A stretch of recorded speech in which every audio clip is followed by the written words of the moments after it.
Olá, Fred. Bem-vindo. Obrigada por ter aceito o nosso convite. Obrigado vocês pelo convite. Para começar, queria pedir para você se apresentar.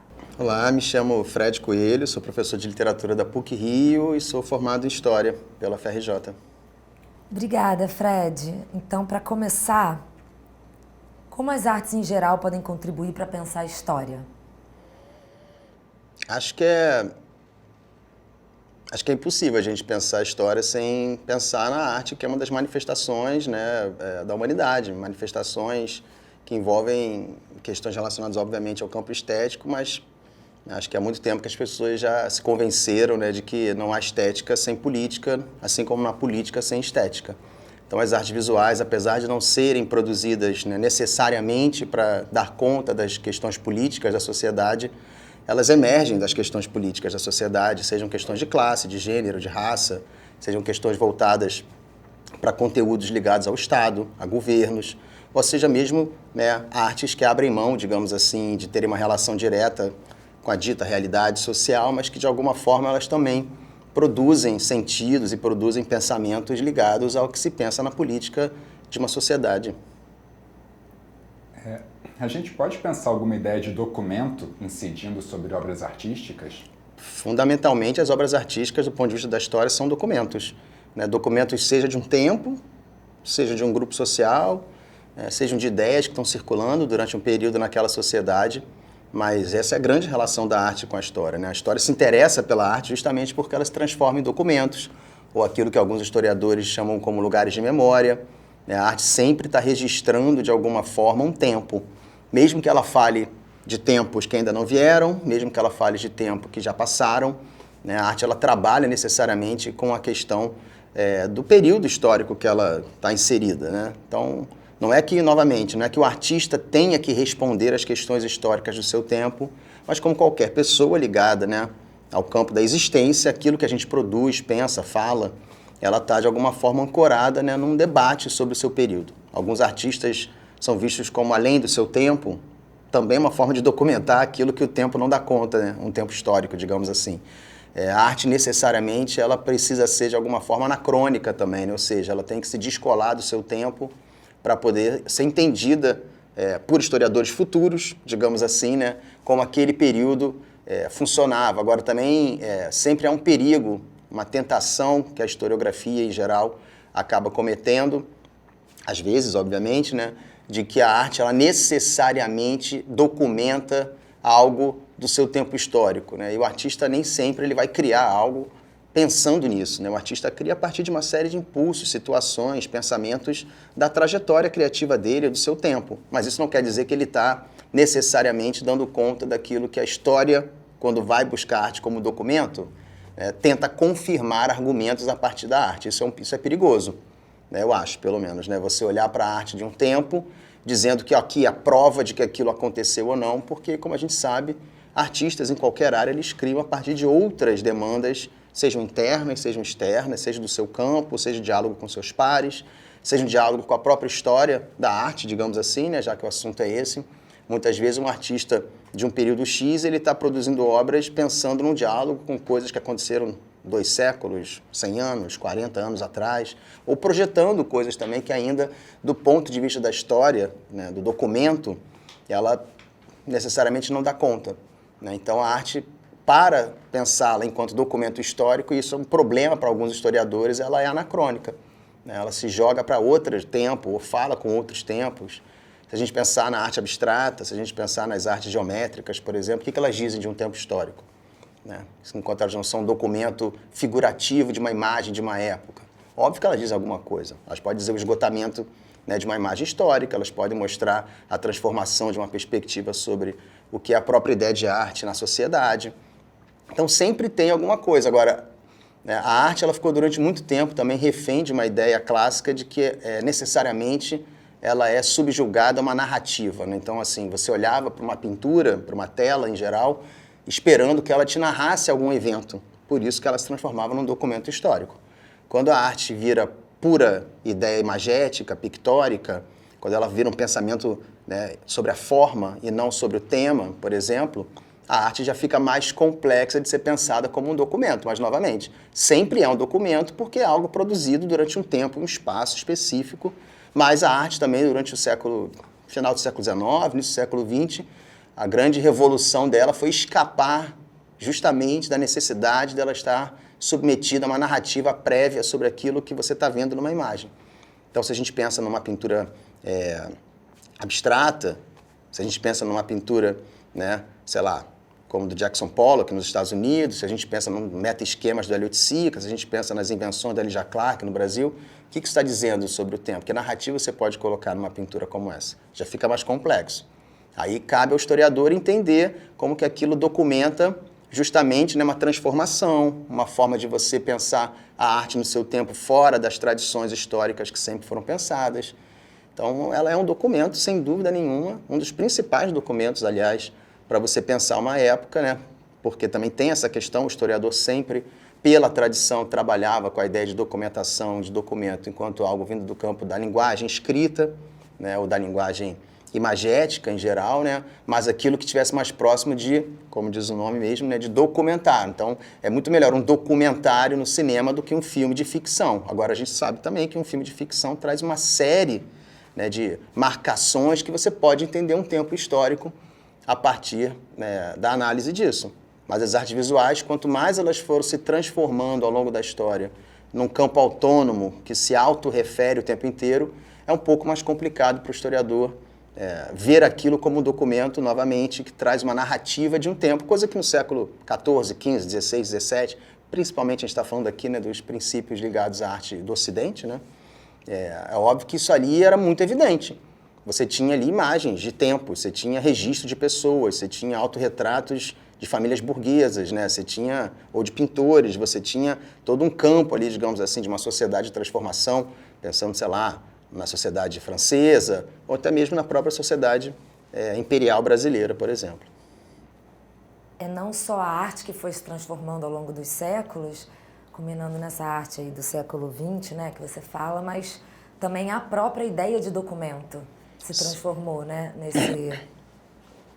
nesse século, talvez, né? Sim, né, porque é só a gente pensar, né, é chato falar essa palavra, mas vamos ter que usar, assim, né, é só a gente pensar na própria evolução dos materiais, né, produzidos pela humanidade. O historiador que trabalha com história ligada à Idade Média, à Idade Antiga, outros períodos, a documentação, a materialidade dela é muito menor do que documentações do tempo contemporâneo. Né? Uma das questões contemporâneas é onde o historiador vai, por exemplo, pesquisar as cartas. Quem troca carta ainda hoje em dia? Onde o historiador vai ter registros de materialidades de conversas, diálogos, ou fotos, ou imagens, se tudo, né, hoje em dia está na nuvem, é fugaz, são por trocas de mensagens, trocas de e-mail. Então, essa mudança é radical. A própria ideia de documento, que desemboca na própria ideia de arquivo, né, de uma sociedade, ela vai se transformando de acordo com os tempos. Né? Então, não só a materialidade da documentação se transforma, como a própria pauta de perguntas para o arquivo também se transforma. Então, hoje em dia, se a gente pensar que uma massa de documentações, sei lá, que estão no Arquivo Nacional né, aqui no Rio de Janeiro, né, relacionadas à escravidão, elas sempre estiveram lá, mas as perguntas que eram feitas a ela não se relacionavam às pautas contemporâneas ligadas à questão racial, né, o arquivo, que é igual, ele muda radicalmente quando você muda o olhar para ele, muda as perguntas, muda a forma de abordar as documentações, se interessa por personagens que antes eram vistos como inexistentes ou menores. Então, né, a ideia de arquivo, a ideia de documento, ela vai se transformando. A própria ideia de como você analisar uma tela, por exemplo, né, histórica. Quando você olha para uma tela histórica com uma visão muito centrada ainda na tradição heteronormativa, classista, ou como se chama, né, em geral, hoje em dia, patriarcal, na história do Brasil, você vai ter uma leitura radicalmente oposta de como você tem hoje em dia. Você não olhava para uma tela histórica do século XIX e perguntava onde é que estão as pessoas pretas nessa tela. Hoje em dia, essa pergunta é a primeira coisa que alunos de graduação fazem, por exemplo, né? Alunos de escola fazem. Cadê as pessoas, né, da sociedade que não estavam ali? E é essa que é a grande parada do historiador, né? Quando você passa a trabalhar não pela presença, mas pela ausência. É quando você muda a pauta do arquivo, novamente. A ausência nos documentos, né, a ausência das pessoas nos registros, a ausência de uma série de corpos políticos, né, nas narrativas sobre as histórias, isso tudo muda de acordo com os tempos. E a própria questão do documento, que, novamente, chega uma hora que se amplia tanto o que é documento, o que é registro, que fica até difícil para o historiador ele, de alguma forma, lidar com essa multiplicidade. E a revolução que a historiografia foi passando ao longo do século XX foi justamente a abertura, né, para novas formas de documentação. Então, por exemplo, né, durante muito tempo, documentos pessoais como diários não eram muito bem aceitos numa historiografia mais ortodoxa porque eles têm uma carga de subjetividade muito grande, né? Então, agora, documentos oficiais eram os grandes documentos do historiador tradicional.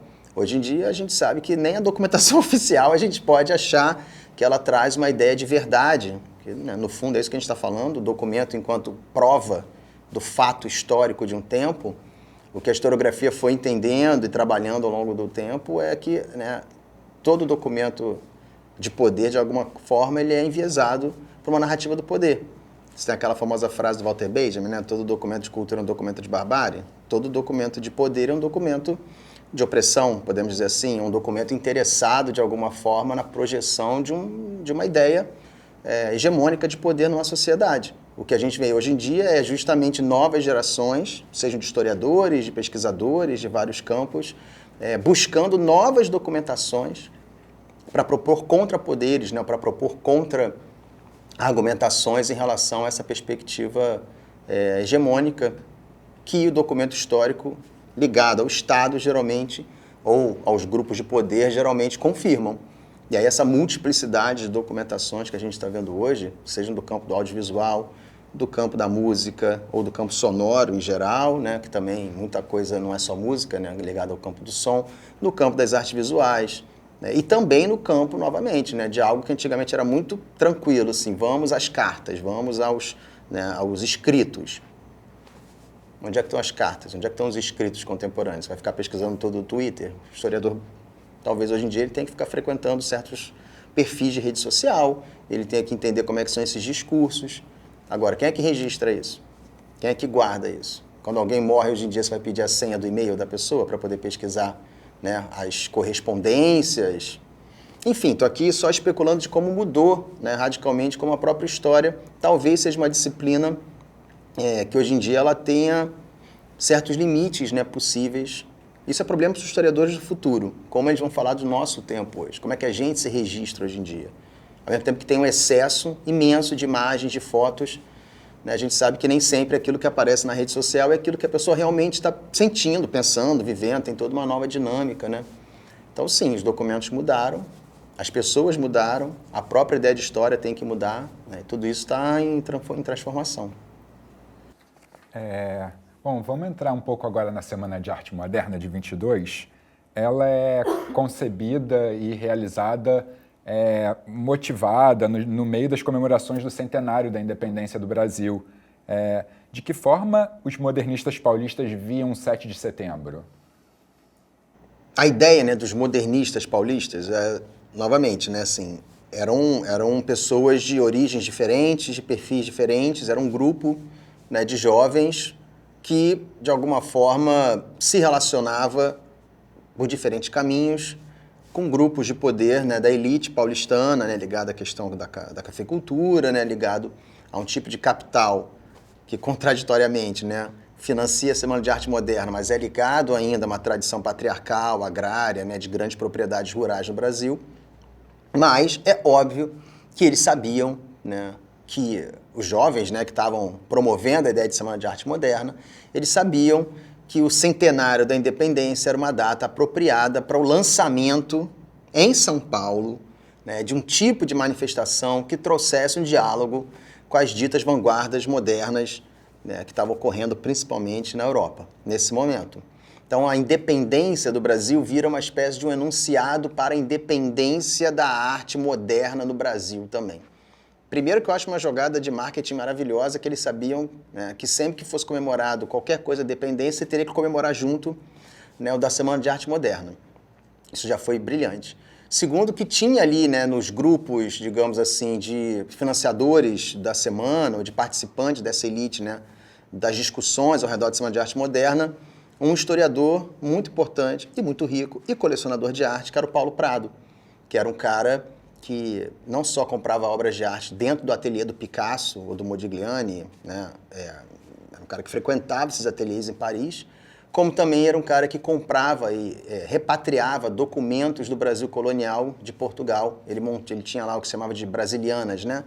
Ele montou um arquivo gigantesco disso, escreveu um livro muito importante para essa geração, que é o Retrato do Brasil, publicado em 1928, e de alguma forma a independência, obviamente, não era um tema longe, né, dos debates, das conversas. Não podemos dizer assim que foi algo do tipo a independência era um assunto importante para eles não escreveram textos sobre a independência do Brasil, eles não fizeram nenhuma produção, digamos assim, estética pensando o tema da independência do Brasil, mas eles usavam esse enunciado o tempo inteiro, né, como essa cola entre o Brasil independente, né, de Portugal e agora São Paulo independente também, né, do Brasil tradicional, do Brasil velho, né, do Brasil arcaico, digamos assim, na visão deles naquele momento.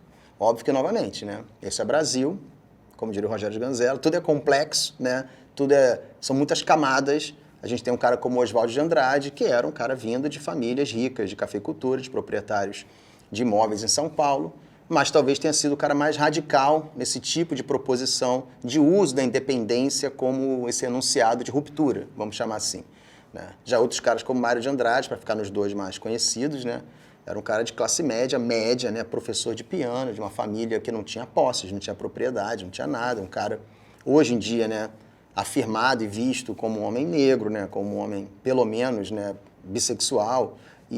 Mas na época não era visto assim. Né? Mas ele tinha uma outra visão disso, ele tinha uma outra visão de como pensar o Brasil, não era da parte desses grandes grupos de elite, mas participava, né, das reuniões, participava das discussões, ou um cara como Di Cavalcanti, que era do Rio, que vai a São Paulo, né, que é um dos caras que a historiografia em geral diz que praticamente certo que a ideia da Semana de Arte Moderna foi dele, né? Era um cara que participava de jornais aqui do Rio de Janeiro como ilustrador, e também não era um cara rico, de elite, né? Mas também sabia, todo mundo sabia, né, dessa situação da independência. Lembrando que teve no Rio de Janeiro um grande evento, né, na época do centenário da independência, né, teve uma série de situações, festividades, e é muito engraçado isso, porque ninguém lembra das festividades, dos eventos no Rio de Janeiro sobre o centenário da independência, e todo mundo lembra da Semana de Arte Moderna em São Paulo, que mostra que a ideia, né, dessa geração de artistas e pensadores de São Paulo foi muito efetiva no que eles se propuseram, enquanto esse tipo de ideia, de enunciado, ou de proposta, digamos assim, de usar a independência enquanto um discurso de ruptura. E a gente está até hoje falando deles por conta disso. E nunca mais ninguém falou do centenário da independência em 22 aqui no Rio. A nossa independência ainda não foi proclamada. Expulsamos a dinastia. É preciso expulsar o espírito bragantino, as ordenações e o rapé de Maria da Fonte. Hoje vou descrever isso no Manifesto Antropófago. O que ele quis dizer ao afirmar que a nossa independência ainda não foi proclamada? Ele quis dizer com essa frase, malandramente, né, que o Brasil, apesar de ser independente politicamente, culturalmente, artisticamente, intelectualmente, ele era muito ligado, né, à formação das gerações anteriores, que eram formações de caráter português lusitano. A maioria dos intelectuais brasileiros das gerações anteriores, da primeira metade do século XIX, pelo menos, né, eram intelectuais que iam estudar na Universidade de Coimbra. Eles eram intelectuais formados digamos assim, pelo arcabouço intelectual de uma tradição ainda portuguesa. Então você tinha a independência política, que também não foi muito independente, né, porque história que todo mundo deve estar falando aqui nessas entrevistas, né? Você faz a independência passando para a mesma família. Parece muito Brasil contemporâneo, às vezes. Você faz a independência passando para a mesma família do grupo de poder anterior, né? Que era, enfim, né? De alguma forma isso está lá. Mas, ao mesmo tempo, além da independência política meia bomba, né? O pensamento... O Brasil não tinha universidades, né? O Brasil não tinha grandes centros de pensamento. Só para você ter alguma ideia, né, do contraste disso. Eu não estou dizendo que é melhor nem pior, né? É só diferente, digamos assim. Mas... Nos países da América Latina, colonizados pela Espanha, sei lá, no Peru tinha universidades desde 1530, na Bolívia tinha universidades desde o século XVII, XVI talvez, no Uruguai, na Argentina. Então, assim, a ideia de uma universidade local para formar quadros que vão fazer a manutenção do poder colonial era um projeto, por exemplo, espanhol. Os portugueses não. Eles não tinham nenhum projeto, né, de formar intelectuais locais. Então, a gente, assim, até 1808, a gente não tinha imprensa no Brasil, não é isso? Você não podia imprimir jornal, não podia imprimir livros. Não que não existissem livros no Brasil, mas a maioria dos intelectuais iam estudar na Europa, iam estudar em Coimbra, nesse momento. Por exemplo, vários intelectuais ligados à Inconfidência Mineira estudaram em Coimbra. Vários não, mas alguns, né? Vários intelectuais que fizeram parte, né, digamos assim, do arranjo institucional do Império Brasileiro, estudaram em Coimbra. Escritores, os famosos personagens do Machado de Assis, que estão sempre voltando de Coimbra, estão sempre voltando da Europa, de um giro pela Europa e tal. Então, quando o Oswald traz essa frase, o que ele está dizendo? Ó, ainda estamos dentro de uma mentalidade ligada a essa perspectiva colonial portuguesa. Ainda estamos pensando nesses moldes, que são os moldes que eles chamavam, né, do passadismo, moldes ligados àquilo que a gente pode falar também de forma mais ampla, do que seria um academicismo caduco, do que seria um tipo de uso da língua careta, do que seria um tipo de uso, né, do próprio arcabouço histórico, da nossa história do Brasil, ainda também ultrapassado. Tudo isso naturalizava visões tradicionais de domínio político, né, de questão racial, de questão de gênero, etc. Não que os modernistas fossem revolucionários nesse sentido também, a gente não pode falar desse ponto, mas eles já eram uma geração que estavam vendo as transformações que o Brasil estava passando, né, pós-escravidão, pós-império, e estavam demandando uma transformação também no campo estético, no campo artístico, no campo, por consequência, político. Tanto que, né, a grande divisão que vai acontecer entre os modernistas da década de 20 é a política, né, quando cada um opta por caminhos. Né, o Brasil vivia em ebulição nessa época, São Paulo tentava sempre proclamar a independência, né, de alguma forma, né, brigava com as outras elites, né, as Minas também tinham uma situação, o Rio era a capital federal, então sempre tinham questões políticas. A gente tem que lembrar que 1922 é o centenário da independência, a fundação, né, da Semana de Arte Moderna é a fundação do Partido Comunista no Brasil, né? Então as questões ligadas a isso tudo eram muito efervescentes para eles. A proposta do Manifesto Antropófago é justamente, né, você criar uma espécie de não vou chamar de método, né, mas uma espécie de relação seletiva com os materiais vindos da metrópole, vamos dizer assim, né, os materiais intelectuais, os materiais artísticos, né, você, assim, como eu seleciono aquilo que vai me fortalecer, e por isso a antropofagia nesse lugar, né, como é que eu seleciono dentro desse grande repertório da cultura ocidental que a gente sempre consumiu de forma passiva, de cima para baixo.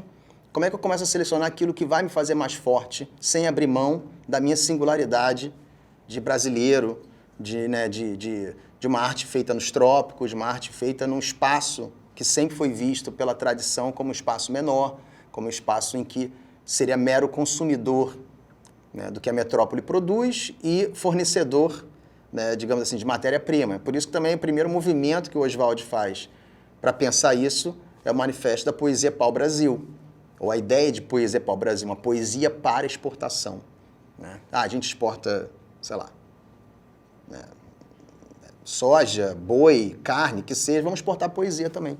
E que poesia é essa que a gente vai exportar? E aí o Manifesto Antropófago, ele dobra essa aposta já, propondo, né, uma forma de olhar para o mundo sem abrir mão das especificidades, da potência que a gente tem, né, dentro desse lugar aqui chamado Brasil. Passados 100 anos do manifesto, você acha que a gente conseguiu expulsar o espírito bragantino? Ah, conseguimos, sem dúvida nenhuma, né? Porque, primeiro assim, que o manifesto, né, os manifestos e todo o movimento ligado à Semana de Arte Moderna, que tinha essa intenção inicial de ruptura com uma tradição, que é o clássico das vanguardas, digamos assim, né? Esse grupo de pessoas ao redor desses movimentos de ruptura com essa tradição, cada um vai construindo o seu caminho, né? Cada um vai construindo a sua forma de lidar com isso. Mas uma coisa que tem em comum em quase todas as manifestações dessa geração é o que a gente pode chamar de forma genérica de um abrasileiramento, né? Seja da escrita, da língua, da literatura, das próprias artes visuais, da forma como você pensa o Brasil. Não é à toa que as pessoas acabam ligando, de alguma forma, né, A geração seguinte, que é a grande geração dos ensaístas fundadores, né, de uma ideia de invenção de Brasil, os famosos já, né, Gilberto Freire, com Casa Grande Senzala, Raiz do Brasil, Caio Prado, né, do Sérgio Buarque de Holanda, Caio Prado Júnior, com a Formação Econômica do Brasil, ou esse livro do Celso Furtado. Mas é algum nome desse, né, História Econômica do Brasil, alguma coisa assim, né, todos da década de 30, né, o Celso Furtado é depois. Mas aí depois vem a geração do Celso Furtado, Darcy Ribeiro, né, e vários outros, Oliveira Viana, enfim, não vamos ficar aqui falando desses nomes todos, mas todos debruçados numa forma de pensar o Brasil a partir da sua especificidade, né, a partir da sua própria, como diz esse tema, né, direto, da sua formação. Então a expulsão do espírito bragantino seria você realmente conseguir fazer com que a intelectualidade brasileira passasse a olhar para o Brasil não intermediada por um olhar, digamos, europeu, para ficar assim, né? A gente pode falar num olhar português, lusitano, né? Mas passar a ter uma construção de olhar que vem de outras matrizes, né? Não que a gente tenha escapado do filtro europeu, né? O Sérgio Buarque de Holanda tem relação com a sociologia e a historiografia alemã, né? O Gilberto Freire tem todo um diálogo com a antropologia norte-americana. Óbvio que isso está aí, mas a gente, de alguma forma, a gente modernizou, para usar esse termo, né? A escrita, a abordagem, a língua. Basta pensar nos trabalhos do Mário de Andrade, que foram trabalhos super dedicados justamente a isso, a gente construir uma tradição brasileira e não mais uma tradição secundária relacionada à tradição portuguesa no Brasil. Óbvio que, de novo, né, se a gente pensar bem vamos usar nessa imagem aí que vocês trouxeram, que o Oswaldo traz, o espírito bragantino sempre rondará o Brasil, igual o espírito do comunismo ronda o capitalismo para o Marx, o espírito bragantino sempre ronda, né, o Brasil, porque é um país que ainda tem muitas práticas, cabeças, discursos que parece que estão no século XIX. Né? Então, necessariamente, isso pode estar acontecendo sim, mas do ponto de vista do que é o país, do que o país se transformou, de como a cultura, a escrita, o pensamento brasileiro criou, acho que a gente conseguiu superar, acho que o desejo do Oswaldo foi realizado. Quando o Oswald descobriu o Brasil, sobre as viagens que eles fizeram naquele período, o que ele queria dizer? E quais as implicações dessa frase? Então, essa situação é legal, porque quando ele escreve o livro Poesia para o Brasil, que é em 1924, quem faz um dos prefácios, que nem era o prefácio do livro, mas um texto que depois funciona como prefácio, é o próprio Paulo Prado. E o Paulo Prado cunha essa famosa frase de que o Oswald descobriu o Brasil numa varanda de um hotel no Boulevard Clichy, em Paris. Então, o que quer dizer com isso, né? Eram os que podiam, porque o Mário de Andrade não podia, por exemplo, o Mário de Andrade nunca saiu do Brasil. No máximo, ele chegou ali na fronteira com o Peru pela Amazônia, né? Mas os que podiam sair do Brasil, e foram muitos, né? A ideia de que você, fora do país, olhando para o Brasil a partir daquilo que você vê na produção europeia daquele tempo, né, o Brasil ganha uma outra visão, já é um desses caminhos do eu descobri o Brasil. O outro fato que ele fala relacionado a isso é porque veio ao Brasil em 24 um poeta suíço-francês chamado Blaise Cendrars. Né? E o Blaise Cendrars ele era muito amigo do Paulo Prado. O Paulo Prado banca a vinda do Blaise Cendrars para o Brasil.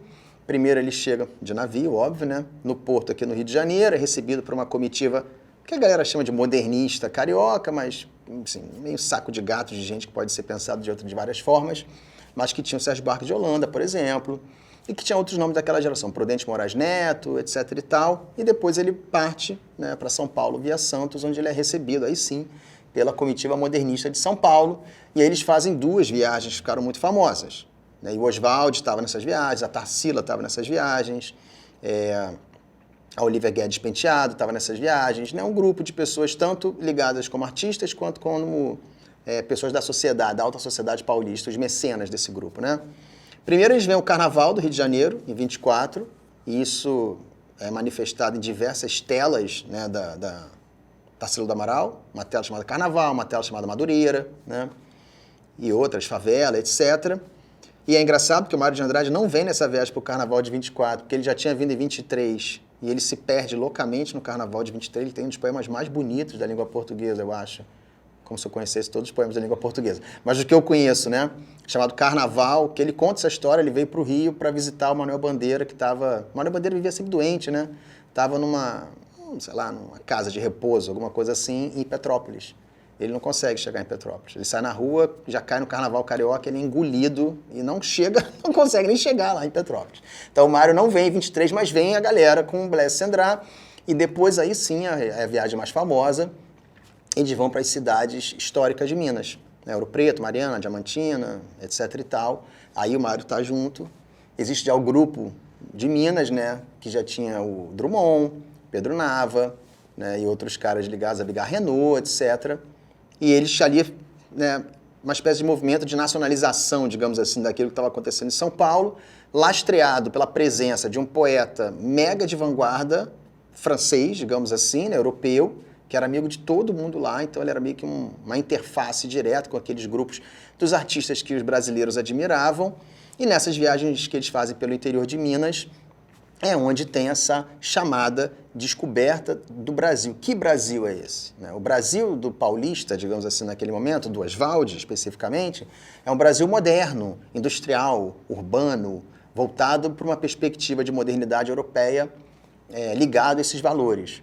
Quando eles vão para o interior de Minas, eles descobrem o Brasil barroco, o Brasil preto, né? O Brasil histórico, colonial. E aí essa é a descoberta do Brasil. A descoberta do Brasil é a descoberta da história de um Brasil. E não à toa os poemas que abrem o livro Poesia Pau-Brasil, do Oswald de Andrade, são poemas que ele se apropria de uma série de livros, ou escritos, ou documentos, né, ligados à colonização brasileira, onde ele vai retirando, ele vai sampleando, né? Ele tira trechos desses livros e transforma em quadrinhas de poemas, desde a Carta de Pero Vaz Caminha, passando pelos livros do Frei Vicente de São Salvador e outros, né, tal. E essa descoberta do Brasil é isso, é você poder olhar para o passado brasileiro e, em vez de olhar atraso, em vez de olhar só coisas ruins, digamos assim, você começar a entender que a nossa história produz uma singularidade em relação à história europeia. Não à toa, no Manifesto Antropófago de 28, 4 anos depois, né, o Oswald fica toda hora falando isso. A gente inventou, né, se não fosse a gente, não tinha nem lei direitos universais do homem. Se não fosse, a gente já tinha comunismo, a gente já tinha, né, uma série de coisas que os europeus depois foram ter. Então você começa a produzir uma ideia de Brasil potente, digamos assim, no sentido de que já é um Brasil que tem uma força, né, uma singularidade, um espaço único, para você opor a esse discurso sempre de atraso, né, de que a Europa sempre estava na frente, que não é uma questão de ser mentira ou verdade, é uma questão de como você entende o que é progresso, como é que você entende o que é, né, uma nação que se constrói a partir da experiência colonial, coisa que os europeus não tiveram que fazer. Então essa descoberta do Brasil são as viagens com Blaise Cendrars, o próprio poema, né, chamado Falatório, que é o poema que abre o manifesto, que abre o livro Poesia Pau-Brasil e que vira um manifesto, ele cita o Blaise Cendrars. Depois eles brigam, o Oswald de Andrade brigava com todo mundo, né? Brigou com todo mundo literalmente, né? Mas durante esse período entre 24 e 28, essa visão dessa viagem, da descoberta do Brasil, foi muito importante. Mário de Andrade também é um cara que, né, faz as viagens que faz pelo interior, né, subindo o Rio Amazonas, né, depois isso até vira o livro Turista Aprendiz, onde ele também volta com essa ideia de que há um Brasil a ser descoberto por eles, né? Ele propõe numa carta para Tarsila e para Oswald uma forma de piada, provocação, que ele estava em Paris, né, que ele ia fundar o movimento Mata-Virgismo, que era um movimento relacionado à questão da Mata Virgem, falando, volta para cá, aí não tem nada pra vocês verem. Volta para cá que aí acabou. Isso em 26, 27, 24, ele já estava falando isso, acabou aí, galera.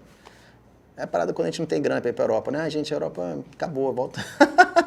Mas, enfim, é daí que acho que vem essa questão da descoberta do Brasil. Agora entrando um pouco também no quadro do Pedro Américo, se a gente toma o quadro como uma imagem síntese de um projeto de país, né, do projeto do Pedro II, a gente pode traçar algum paralelo e pensar alguma imagem síntese do projeto modernista? Vamos por partes. Acho assim. Vocês vão editar, né? Sim. Porque assim, o que eu imagino? Vocês já entrevistaram uma pessoa como a Isabel Lustosa, que é uma historiadora dessa época, mostra, tipo, o que ela falou está falado. Mas, eu acho complicado dizer que o quadro do Pedro Américo simboliza um projeto de poder do Pedro II, né? Eu acho que ele simboliza uma ideia que o Pedro Américo fazia do que seria aquilo que o projeto de poder imperial, né, propunha, digamos assim. né? Todo mundo que faz análise semiótica dessa tela, digamos assim, né, sempre fala dos posicionamentos, de onde está o homem do povo, de onde está o Pedro II, tem toda uma questão semiótica dos espaços, né, da hierarquia social, da óbvia ficção daquela cena, né, etc. e tal. Então, beleza. Então, assim, por um ponto de vista, eu acho que sim, né, aquele quadro corresponde às expectativas, né? É o pai do imperador que está no meio da tela, então é óbvio que aquilo corresponde de alguma forma a uma expectativa da produção de uma memória ou de um lugar de memória em relação ao que foi o gesto de independência e fundação dessa nação chamada Brasil, né? Mas, ao mesmo tempo, a gente sabe hoje em dia, com as pesquisas que já existem, com os livros, com tudo, né, que o Pedro II era um personagem um pouco mais complexo, né, do que simplesmente um imperador que quer confirmar o seu poder imperial em cima de uma população. Óbvio que com toda a questão da escravidão, não há como a gente dizer que ele era um cara assim ou assado, positivo, etc. e tal, né? Havia ali um projeto de poder que ainda se estruturava, principalmente pelo ponto de vista da economia, né, numa forma ligada à questão da escravidão, né? Mas, ao mesmo tempo, ele foi um mecenas do ponto de vista da produção da arte brasileira, né? Existia a Academia Imperial de Belas Artes, onde, basicamente, tudo era feito em relação, né, a uma grana, digamos assim, né, a uma verba, a um orçamento que vinha do Estado. Não tinha edital, né, gente, naquela época. Então, se um artista queria produzir uma tela, se um artista queria... você ganhava os prêmios de viagem, e que era uma coisa muito doida, porque eu vinha um pintor brasileiro com uma linguagem própria brasileira, ganhava o Salão Nacional de Belas Artes, aí o prêmio era ali para Paris para aprender as técnicas clássicas parisienses e voltar pintando igual ao europeu, né? Mas fora isso, eu acho que a ideia, né, dessa tela e a ideia desse projeto de confirmação, né, desse poder imperial, ela é construída a posteriori, né? Eu não vejo naquele momento, posso estar enganado, mas eu não vejo naquele momento que essa tela tenha causado impacto. Vocês imaginem quantas pessoas viram isso naquela época? Que pessoas saiu de casa, assim, tipo, óbvio que tinha uma grande afluência, muito mais do que a gente imagina, de populares ligados às obras de arte, às exposições, mas, né, é que nem hoje em dia. Quantas pessoas vão ao museu? Qual o interesse que a arte visual tem realmente no cotidiano, né, das classes populares no Brasil? São uma série de reflexões relacionadas a isso. E aí você fala do projeto modernista, né? Se ele conseguiu se efetivar, não é isso? Eu acho que o projeto modernista conseguiu se efetivar. Conseguiu se efetivar porque, novamente, a Semana de Arte Moderna, né? Aqueles famosos 3 dias no Teatro Municipal de São Paulo, em fevereiro de 22. Que do ponto de vista local, naquela época, se você vai nos jornais da época, em São Paulo, as notas que saíram na imprensa, as matérias da imprensa da semana, eram notinhas, pequenas notas. Não teve manchete. Não teve tipo, finalmente está acontecendo, né? Eles tiveram que chegar assim tipo, pedir para pessoas irem, sabe, assim. Tiveram que fazer matérias na imprensa. Aquilo ali, a gente nunca pensa nisso, né? Tinha um produtor da Semana de Arte Moderna que estava pensando na bilheteria, que estava pensando numa série de situações. E aquilo, no momento que aconteceu, ele não teve, a semana também não teve o impacto que a gente imagina. Nem, no Brasil nem se fala. No Rio de Janeiro demoraram quase 1 ano para fazer referência à Semana de Arte Moderna. Porém, novamente, os artistas e os intelectuais ligados à semana eram muito sagazes do ponto de vista de como construir um discurso sobre aquilo. Muitos eram ligados, quase todos trabalhavam na imprensa naquela época em São Paulo e começaram a escrever artigos, textos, matérias, tentando reverberar, né, a parte que era o que mais chamava atenção no período de escândalo, digamos assim, da Semana de Arte Moderna.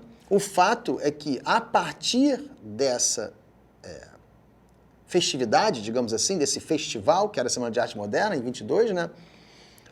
Uma série de ações ao redor do Brasil começaram a identificar, naquele movimento de São Paulo, algo parecido com o que acontecia nas suas cidades. Então, assim, já acontecia coisas assim em Maceió, já acontecia coisas assim em São Luís do Maranhão, já acontecia coisas assim no Rio de Janeiro, já acontecia em Belo Horizonte, já acontecia em Salvador, só que agora você tem uma espécie de um epicentro em que você legitima as suas transformações locais, os seus enfrentamentos com os tradicionais, com os passados, a partir daquilo que aconteceu em São Paulo, né? A semana, ela vence, digamos assim, a narrativa histórica, porque ela se torna a única manifestação daquele período que organiza um evento, que organiza um grupo de pessoas ao redor desse evento, que organiza um grupo de discursos ligados a esse evento, né? Então, assim,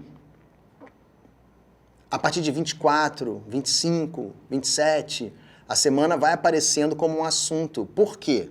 Porque a semana foi onde apareceram os nomes de Oswald de Andrade, Mário de Andrade, Menotti Del Picchia, Anita Malfatti, de Cavalcante. Se a obra do Oswald de Andrade, do Mário de Andrade, de Cavalcante fosse uma porcaria, a semana teria sido esquecida. Então é a qualidade da obra desses artistas que vai fazendo com que você remeta o tempo inteiro à semana. E por conta disso, a semana, que foi um evento que para os próprios, a Semana de Arte Moderna não teve nada de novo, nada. A grande estrela da Semana de Arte Moderna era uma pianista, Guiomar Novaes, que tocava Chopin. Era o Villa-Lobos, que apresentava, né, danças africanas, mas, na verdade, o fruto das danças africanas eram músicas gravadas numa pesquisa etnográfica sobre populações de matriz indígena brasileira, vamos dizer assim. Então, um melê do caramba, né? Tinha o Vicente Rego Monteiro, que era o pintor, escultor pernambucano, que já estava trabalhando com a influência da arte marajoara. Então, assim, a gente pode olhar a semana de um lugar falando, pô, os caras já estavam ali pensando. Hoje em dia, muitos olham e falam, isso é apropriação, isso aí não podia ser feito desse jeito. Então, ela vira um evento controverso até hoje, e agora, no centenário, a gente viu como ela ainda demanda, né? Ela ainda divide, ela ainda centraliza uma série de discussões que eu acho até que valorizam excessivamente, né, o que foi a semana. Mas o fato é isso, a história da semana, o projeto venceu com muita luta. E a luta não foi feita, obviamente, só pelos participantes. A luta foi feita por uma crítica da arte, da literatura, que coloca o modernismo de 22 como para usar o termo do Antônio Cândido, um dos momentos decisivos da construção da cultura brasileira do século XX. Aí, você vai toda hora falar da semana como se ela fosse um grande marco de transformação, mas, na verdade, ela foi o estopim, digamos assim, de uma série de outras coisas que foram acontecendo depois. Mas se a gente está comemorando 100 anos da semana, que foi muito mais barulhento, foi muito mais, digamos assim, efetivo do ponto de vista da população do que o bicentenário da independência do Brasil, né? E foi muito contraditório isso, porque supostamente foi feito durante um governo que parecia que isso ia ser a grande festa cívica, né? Ia ser a grande comemoração, porque para aquele governo, né, esse tipo de marco, esse tipo de lugar de memória produz discurso de poder, produz um certo discurso ligado a uma questão de um nacionalismo, né? Um nacionalismo que também o modernismo de 22, das gerações posteriores, tensionaram de várias formas. O bicentenário da independência praticamente ficou esquecido, né? Agora, lembrando também a coisa mais engraçada disso tudo, né? Que o único museu que existe sobre a questão da independência no Brasil é em São Paulo, né? Que é o Museu do Ipiranga, ligado também a esse discurso, etc. Então, São Paulo, de alguma forma, no final das contas, tem, né, o lugar de memória da semana, que é o Teatro Municipal, e tem o lugar de memória, né, das comemorações da independência, que é o Museu do Ipiranga, onde está a tela e onde está todas essas comemorações. Você entrou em vários assuntos ainda que a gente quer destrinchar um pouco melhor, vários deles, mas eu vou começar pelo primeiro. Você diz que você acha que não é naquele momento que, de alguma forma, o quadro do Pedro Américo, Independência ou Morte, se torna o símbolo do projeto de nação que vem a seguir, quando o Pedro II financia a produção do quadro ali no final do século final do século XIX. Fiquei curiosa de você falar um pouco mais disso. Como você acha que isso se dá nas décadas que se seguem? Então, vejam só. Eu não tenho certeza absoluta disso, tá? A tela é de 1888, não é isso? Então, se vocês pensarem que a tela é do último ano do Império, como é que o Império ia, digamos assim, instrumentalizar esse trabalho como afirmação de um discurso de poder, quando em 1888 ele já estava entregando os pontos? Eles já estavam totalmente nas cordas, né? Não tinha mais como você segurar uma série de movimentos, tanto os abolicionistas, que veio a lei, né? A Lei Áurea veio justamente por uma luta de décadas dos movimentos abolicionistas, né? Assim como os movimentos ligados ao campo republicano, assim como os movimentos ligados a uma outra perspectiva de economia, né? Que a gente pode chamar de uma economia liberal, de mercado, que existia no Império, mas que estava se transformando no mundo, assim como a questão ligada, como a gente aprende na escola, né? a insatisfação de grupos militares, que começam a alimentar um discurso radical de república. E aí a gente sabe que em 1889, né, o Império Brasileiro é deposto. Né? Porém, deposto por militares, certo? E os militares, na história brasileira, eles sempre tiveram presentes nos arranjos da República. De alguma forma, ou eles estão presentes como agentes ativos, né, na transformação política, ou eles estão presentes num certo bastidor dessas transformações também. E aí, quem vai construir um discurso de que a tela do Pedro Américo é uma tela importante para pensar a memória política do Brasil, não é o Império. São os militares da República. São as pessoas ligadas a outros, porque cada regime de poder funda, propõe, elege os seus mitos fundacionais, os seus lugares de memória. Né? Então, assim, na década de 60, no governo, né, do golpe militar de 64, a tela do Pedro Américo ganha uma grande importância. Porque quem vão ser os heróis da pátria? Vão ser os militares. Duque de Caxias. Né? O Pedro I não é um militar, mas ele é um cara... Aquela tela emana um espaço ligado a uma guarda, a um exército, né? Um tipo de força política ligada aos militares durante o período do Império, durante o primeiro período de fundação, né, do Império com a independência. Então, por isso que eu acho assim, afirmar que a tela do Pedro Américo serviu ao projeto de poder do Pedro II é quase, tipo assim, cara, o cara não teve nem tempo. Né? Chegou muito tarde, digamos assim. Já para os outros projetos de poder ligados ao campo militarista, e a gente tem que lembrar que a Primeira República Brasileira ela é fundada, digamos assim, né, por 2 marechais. Depois entra os civis. Depois entra um militar. Né? Tem o Marechal Hermes da Fonseca, que é eleito presidente durante a Primeira República. Depois a pessoa que dá o golpe, digamos, um novo golpe, ou a revolução, dependendo da perspectiva, Getúlio Vargas, era ligado aos militares. Tinha, né, acontecendo no Brasil na década de 20 a coluna Prestes, militares, que vão participar do governo, da primeira fase do governo Vargas. Depois, a gente, em 45, quando acaba o governo Vargas, Marechal Eurico Gaspar Dutra. Depois, tem, sei lá, X anos de civil, 64, militares. E aí não preciso nem falar do que aconteceu depois de 24 anos, se eu não me engano, 94 até 2018, com civis, militares. Então, essas utilizações desses documentos, né, esses lugares de memória que sempre vão se transformando, sempre vão mudando, digamos que os militares tiveram muito mais tempo que os civis para poderem eleger, valorizar. Minha infância foi na década de 70. Quando você comprava os cadernos escolares, os livros, as capas eram o Duque de Caxias, era o Tiradentes, era o Pedro I, o quadro do Pedro Américo, estava em capa de livro de história. E aquilo, durante décadas, foi tratado como a cena, quase como se fosse um frame de um filme, de um documentarista, né, a cena da independência. Demorou para a galera trazer esse discurso realmente do que aconteceu, de que aquela cena é uma invenção. Né? E que também é bonito essa ideia. A cena é uma invenção da invenção de um país. Né?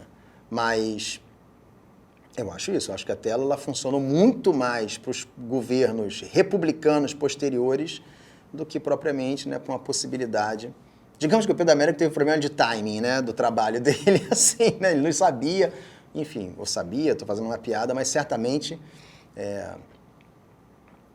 tanto que depois ele faz projetos para a República, né, ele era um artista que fazia grandes telas pensando no poder.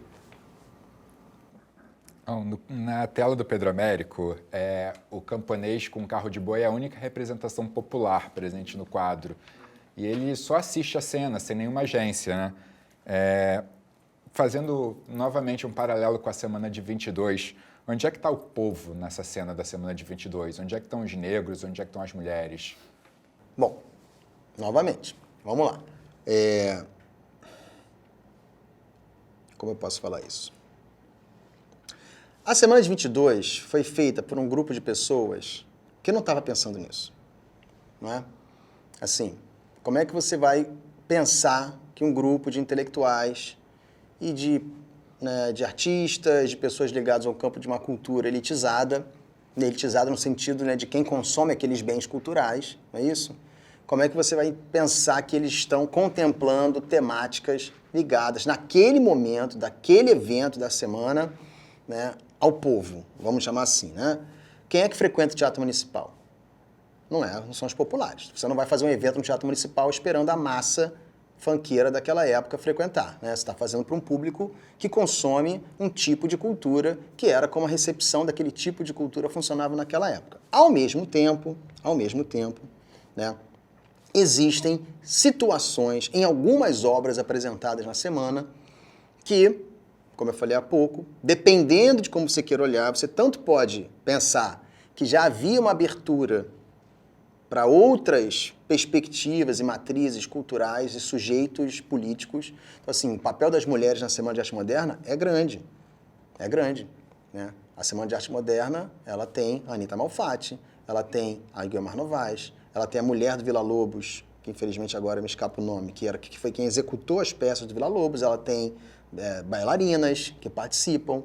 Agora, quem conta essa história não valorizava o lugar da mulher na semana, que era uma visão daquela época que não tem por que valorizar isso. A Tarsila do Amaral, que não está presente com obras na Semana de Arte Moderna, ela logo depois é o grande nome. Hoje em dia, Tarsila do Amaral é o grande nome da geração modernista ao lado do Mário de Andrade, do Oswald de Andrade, ponto final. Né? Sendo que a Tarsila é ela que abre uma série de portas para o Oswald de Andrade, em Paris, em outras situações. Né? Tem a questão que eu falei de certas apropriações ou certas relações com temáticas hoje em dia valorizadas em outra chave, como danças africanas de Villa-Lobos. Essa doideira, mistura a questão indígena, etc. e tal. Né? Como as obras do Vicente Rego Monteiro, que já tinham diálogo, né, com a produção marajoara. Você pode olhar aquilo e falar, ó, já há um olho aí para um outro Brasil. Né? Mas, fazendo, né, paralelo com o que você falou da tela do Pedro Américo, o povo na Semana de Arte Moderna está fora do teatro. A pergunta que eu sempre faço é, o povo estava interessado nisso? É interesse do povo assistir um sarau, onde o Oswald de Andrade lê trecho do seu romance, o Ronald Carvalho lê o poema Os Sapos, de Manuel Bandeira, na escadaria? É interesse? Não estou falando que é interesse tipo, o povo é ignorante, sim. Quais são as prioridades? Volta e meia, nessas comemorações que ocorreram da semana, né, participei de vários seminários, as pessoas às vezes perguntam isso, por que não tinham negros, né, na Semana de Arte Moderna? Por exemplo, os 8 Batutas podiam estar... Aí eu falo assim, gente, em 22, os 8 Batutas estavam tocando em Paris. Você prefere estar em Paris ou estar na Semana de Arte Moderna com aquele bando de branquelo? O que você prefere estar fazendo? Por que o Pixinguinha tem que estar na Semana de Arte? Quem disse que ele quer estar na Semana de Arte Moderna? Por que o indígena? Quem disse que o indígena queria? Isso é uma forma de sequestro, praticamente, da perspectiva de cultura desses povos, entendeu? Dessas populações. Tem que estar na Semana de Arte Moderna, porque quando você fala isso, você está só reforçando a centralidade hegemônica da Semana de Arte Moderna. Tinha milhões de coisas acontecendo no Rio de Janeiro, por exemplo, muito mais intensas, modernas, transformadoras, radicais. Ir num teatro de revista no Rio de Janeiro em 22, ir num show dos 8 Batutas no cinema, sei lá, Odeon, entendeu? Ouvir uma gravação da música do Donga pelo telefone, participar de uma festa da Penha, é muito mais potente para essas populações do que você estar no Teatro Municipal em São Paulo, vindo a galera ler poema, simulando arte de vanguarda. Agora, é óbvio, a ideia para a gente é que isso tudo sempre fosse democrático, né? E a democracia seria a presença do povo. Na tela do Pedro Américo, esse lugar do povo, que é um povo passivo, assistindo, né? Tem um livro muito famoso do Zé Murilo de Carvalho, chamado Os Bestializados, onde ele fala que é uma frase que ele tira de um dos políticos ligados à República, né, a Fundação da República Brasileira, onde diz isso, né, que a população assistiu bestializada à proclamação da República. Então não é uma exclusividade da tela do Pedro Américo, e nem do Brasil, infelizmente, e nem de vários países, infelizmente, né, a pouquíssima participação popular nas transformações políticas. Óbvio que naquela tela do Pedro Américo, aquilo tem um lugar ali, dentro de uma tradição da história da pintura, né, que você tem que estudar dentro daquela situação. Mas é óbvio que aquilo ali mostra, né, pela semiótica da tela, pelo posicionamento, uma composição hierárquica. É óbvio que mostra também, né, quase ele olhando do tipo, como se fosse um evento disruptor acontecendo na frente dele. Você pode ter 1000 visões. A leitura contemporânea que a gente faz sim, aquele cara representa um povo passivo assistindo algo que, pior, talvez ele não esteja nem entendendo o que esteja acontecendo naquela cena. É uma leitura. Outra leitura é Ele está admirado. Outra leitura é, ele está achando incrível. Agora, se vocês pensarem que já tem, dentro dessa tradição pictórica do Império, né, uma tela como da primeira missa, em que é a mesma coisa, no centro, né, os portugueses realizando a primeira missa e os indígenas embaixo olhando admirados, entendem? Há uma certa história dentro da própria história da pintura que situa esses personagens nesses espaços, infelizmente, para os valores da época. Na Semana de Arte Moderna, você inserir o povo, a população, digamos assim, né, nas telas, por exemplo, a tela Bapuru, da Tarsila, que seria a grande tela modernista. Hoje em dia ela é vista com 1000 questões. Né? A tela da Tarsila também é a Mãe Preta, que ela é a negra, que era a mãe de leite dela, a ama de leite e tal. Hoje em dia aquela tela é vista de uma forma execrada. Era uma tentativa, digamos assim, de uma mulher, de uma elite, mulher, com a sensibilidade que ela teve, dentro do que ela podia naquele momento, de retratar o povo. Não é bem visto hoje em dia. Assim como o povo do Pedro Américo, o povo da Tarsila. Né? A Tarsila depois tem uma transformação e ela pinta aquela tela famosa, já na década de 30, dos operários, né? Que são os ali, é uma outra forma. Também, hoje em dia você pode falar assim, então quer dizer que o povo é anônimo, não tem rosto, não tem nome, né? Quero ser reconhecido. Tudo isso é complexo com a transformação dos documentos ao longo do tempo. Mas eu acho que a Semana de Arte Moderna talvez tenha sido, né, e aquilo que veio depois, os modernismos brasileiros, não só de São Paulo, os modernismos brasileiros, talvez tenha sido um momento de abertura radical para a entrada de certas populações, né, no fazer literário. Se você pensar, por exemplo, né, que o uso da língua passa a ser mais democrático, se você pensar num cara como Mário de Andrade, que está tentando incorporar uma série de tradições que, do ponto de vista da época, né, se chamava de folclóricas, hoje em dia a gente chama de tradições populares ou de práticas, né, tradicionais, porque a gente sabe que não é porque você está fazendo Bumba Meu Boi que você vive no século XVIII. Você pode fazer Bumba Meu Boi, usar um celular e estar ouvindo música no Spotify. Você pode, né, dançar e ter toda a relação com a tradição do jongo e ser alguém totalmente antenado com o mundo. Então, naquela época, quando o Mário, né, propõe que a ideia de cultura brasileira passasse pelas tradições populares, é uma forma de você estar incorporando o povo.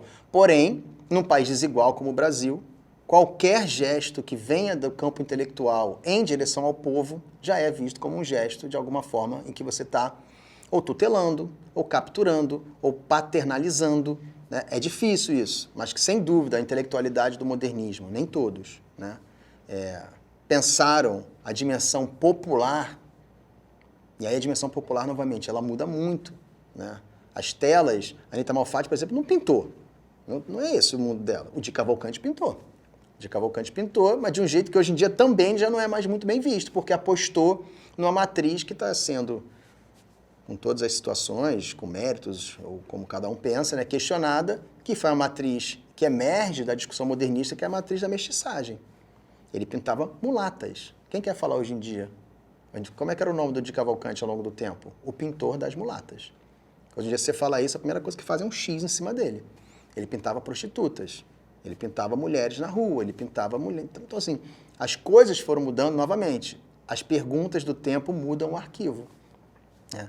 Mas eu acho que o modernismo foi um momento de inflexão muito importante para que a arte brasileira, o pensamento brasileiro, olhasse de outra perspectiva para as manifestações populares. O que os modernistas pensavam sobre o trabalho do Pedro Américo? Vixe. Não tenho elementos concretos para te dar sobre isso, não. Certamente eles olhavam para o trabalho do Pedro Américo como algo ligado ao campo academicista, tradicional, careta, né? Algo que não tinha nenhum diálogo. Por exemplo, se a tela é de 1888 já tinha Cézanne pintando, já tinha Van Gogh, já tinha pintado, Monet já tinha pintado, Manet já tinha pintado. Vai ficar nos franceses ali, na galera ligada ao impressionismo, né? Em 1888, você já tem um olhar para a ideia de pintura muito, muito diferente do olhar do Pedro Américo, que é um olhar do século XVIII. Se a gente pensar num pintor como Delacroix na França, o pintor do poder, ou outros pintores ligados à corte, ou pintores que estavam fazendo as grandes cenas históricas da República, digamos assim, né? Então, o Pedro Américo, os caras, é tipo, cara, isso não tem menor sentido. Não tem menor sentido. Né? Porque, novamente, a proposta de arte dele, a proposta de visão do poder dele, né, é muito distante do que os modernistas estavam pensando enquanto arte. Novamente, os modernistas também aspiraram ao poder, também aspiraram chegar no centro dos governos, também aspiraram, tinham noção de que tinham que lidar com o Estado, né? Alguns. O Mário de Andrade foi secretário municipal de Cultura de São Paulo, por exemplo. Né? O Drummond foi trabalhar com Capanema no Ministério da Educação e Cultura. O Rodrigo Meli Franco foi fundador com o Mário de Andrade do IFAM. Esses caras estavam ligados ao poder. Muitos ligados, né, ao Partido Republicano de São Paulo, muitos ligados, etc. e tal. Mas acho que isso não justifica, não quer dizer que necessariamente eles eram cooptados para esse poder ou trabalhavam, né, em prol desses governos. Posso falar só mais uma coisa sobre isso? Claro. É porque, sabe uma diferença também dessas gerações? Essa forma que o Pedro Américo trabalha e que outros da geração dele trabalhou, outros pintores trabalharam, né? Como eu estava dizendo, o campo da arte e o dinheiro no Brasil não estavam voltados para a arte necessariamente. Então, Pedro Américo precisava do poder, precisava, de alguma forma, de situações ligadas a instituições do Estado para ele poder pintar. Ele não era um cara que tinha um mercado de arte, ele não tinha uma galeria, ele não tinha clientes pedindo para botar um Pedro Américo na sala da sua casa porque o decorador ou o arquiteto indicaram, entendeu? Como é hoje em dia. A geração do modernismo já está lidando com um campo da arte muito mais autônomo, muito mais em transformação e que os pintores podiam se arriscar. Muitos morreram ferrados, pobres. Outros já tinham dinheiro, então podiam arriscar, né? Nesse sentido, a Tarsila é uma delas. A Tarsila sempre teve dinheiro. A Tarsila podia arriscar, não precisava do Estado, não precisava do governo, não precisava de um dinheiro público para fazer seus trabalhos. Então isso também muda bastante a percepção, né, dos artistas do século XIX em relação à geração do modernismo. Muitas das críticas ao academismo diziam respeito ao seu caráter elitista. A Semana de 22 foi menos elitista? A Semana de 22, não. A Semana de 22 não foi menos elitista, mas foi menos academicista. Foi menos acadêmica, nesse sentido, né? Então, assim, se a gente pensar que a crítica ao caráter acadêmico, ao academismo, ao academicismo daquela geração do século XIX era justamente porque eles reproduziam padrões europeus fixos que não faziam com que a relação da pintura com o espaço brasileiro, com a cor brasileira, com a população brasileira fosse afirmada, digamos assim, ali, né? E isso era a grande discussão da pintura do século XIX. Né? Uma discussão, às vezes, até um pouco aprisionadora dos artistas brasileiros, né? Que eles tinham que reproduzir o céu brasileiro, as cores brasileiras. Então, como encontrar um tom? Porque olha só como é que também era complicado o lugar do artista brasileiro do século XIX, gente. O cara quer ser pintor, tá? Tem uma série de regras que a gente nem pensa mais isso, mas assim, existiam regras fixas de proporção, de fundo, de figura, que você tinha que obedecer. Senão sua pintura não era reconhecida no meio acadêmico, que era o único meio que te daria algum tipo de retorno, né? Novamente, você não fazia uma pintura para botar onde? Em 1870, em 1880, onde é que você vai botar a sua pintura? Onde é que você vai expor as suas telas, né? Digamos assim. Então, nesse sentido, eles eram, de alguma forma, quase... Não estou dizendo que eles eram coitados, não, tá? Mas eles eram quase reféns de uma ideia de arte, de uma ideia de pintura que eles tinham que reproduzir para serem reconhecidos naquele momento, né? Mas, nesse sentido, a Semana de Arte Moderna ela era mais aberta, porque ela não precisava necessariamente recorrer a esses padrões acadêmicos de aceitação de uma comunidade artística para funcionar, né? Ela foi mais aberta. A semana em si, como eu falei mais cedo, ela pode ser vista como um evento elitista porque ela foi feita no Teatro Municipal de São Paulo. Eles não fizeram no Vale do Anhangabaú, eles não fizeram na rua, eles não fizeram num circo, eles fizeram no Teatro Municipal de São Paulo. Ou seja, eles queriam dar à semana a importância de um evento, digamos assim, legitimado por, novamente, como os artistas do século XIX, pelo campo, né, da arte, ou pelo espaço, pelo meio de pessoas que consumiam arte e literatura daquele momento, tá? Mas o movimento modernista em si, eu acho que ele foi muito mais aberto, né, e ele deseletizou, se é que existe essa palavra, uma série de situações que no século XIX eram improváveis de serem feitas, né? Se a gente pensar que Pense só, em 1888 para 1922, a gente está falando aqui de quê? 34 anos, não é isso? É muito pouco. É muito pouco. É muito pouco. Pessoas que participaram da Semana de Arte Moderna talvez tenham nascido mais próximo da tela do Pedro Américo do que da Semana de Arte Moderna. Né? Então, a visão de Brasil, em 1888 para 1922, não foi uma revolução do ponto de vista da alfabetização, não foi uma revolução do ponto de vista do racismo, não foi uma revolução do ponto de vista da inclusão de gênero, não foi uma revolução do ponto de vista da expansão, digamos assim, da participação das populações mais pobres na economia e na sociedade. Ou seja, 22 é muito próximo ainda do Brasil do Pedro Américo. Muito próximo. Né? Então, o que acontece em 22 é sim uma tentativa de romper, mas ainda dentro de uma lógica de um país que, se você participa do campo da cultura nesse nível, você já é elitizado. Isso já é elite. Né? Agora, é isso que eu sempre proponho. Isso não quer dizer que essa arte que está ligada a uma ideia de elite cultural, elite política, elite econômica, é a grande arte daquele tempo. Porque existiam diversos pintores, pintoras, músicos, músicas, atores, atrizes. Existia cinema no Brasil naquele tempo já. Isso é uma grande discussão. Não tem cinema na Semana de Arte Moderna. Não tem teatro de revista na Semana de Arte Moderna. Óbvio que depois que eu falo isso eu provoco. Não tinha tela, né? Onde é que você ia passar o filme na Semana de Arte Moderna municipal? Mas eles podiam ter alugado um cinema e ter feito um braço, porque eles eram ligados em cinema. Eles conheciam o cinema já. Né? O teatro de revista. O teatro de revista no Rio de Janeiro é a grande manifestação popular daquele período. Os teatros lotavam. Né? O teatro musicado, que tinha música, que os compositores cariocas faziam música para as peças de teatro. Né? No Rio você já tinha o Ernesto Nazaré tocando no cinema. Sabe? Você já tinha o Leão Barreto, você já tinha o João do Rio, você já tinha toda uma galera aqui que já vivia um tipo de relação com a arte muito mais popular, muito mais aberto, muito mais inclusivo, digamos assim, né, do que aconteceu em São Paulo. Só que, novamente, o que acontece em São Paulo reverbera nacionalmente porque eles fizeram algo que o Rio de Janeiro não fez. O Leão Barreto não acordou um dia e falou, sei lá, com alguém daqui do Rio, com o Donga, ou com o senhor, ou com a tia Seata, não falou, vamos fazer uma FLUP, vamos fazer uma semana de arte negra, vamos fazer um grande festival de arte moderna carioca? Não precisavam.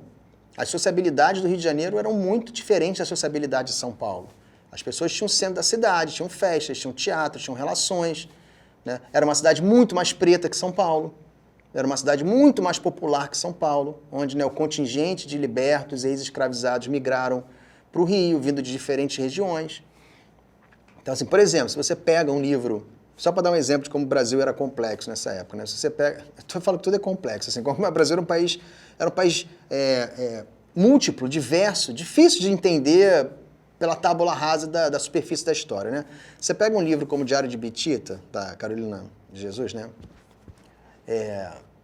Ela fala da infância dela em Sacramento, que é uma cidade do interior de Minas Gerais. Ela nasceu em 1914, então em 22 ela tinha 8 anos.